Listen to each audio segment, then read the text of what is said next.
Welcome to Guide Guru. We hope this video helps. You start now. Position the bike on a level surface and secure it so it won't roll. Remove the wheel or loosen the axle nuts. This gives access to the hub where the balancer sits. Once the wheel is free, clean the hub and axle to remove grit because debris will spoil balance. Install any spacers or adapters supplied with the balancer so it seats true.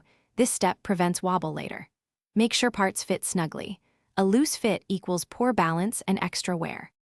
Once the balancer sits on the axle, tighten it just enough to hold position while allowing free spin. Overly tight clamps bind rotation. Spin the wheel and observe where it drifts. Gravity pulls the heavy side down, so mark that spot. Add corrective weights opposite the heavy point in small increments, then spin again.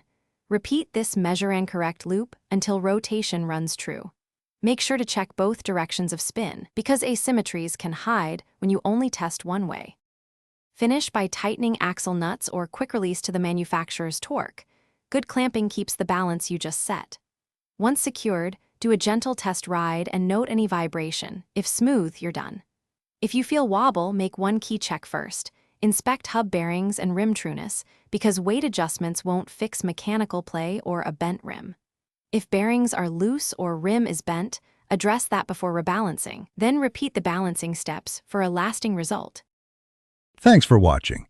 Consider subscribing if we helped you today.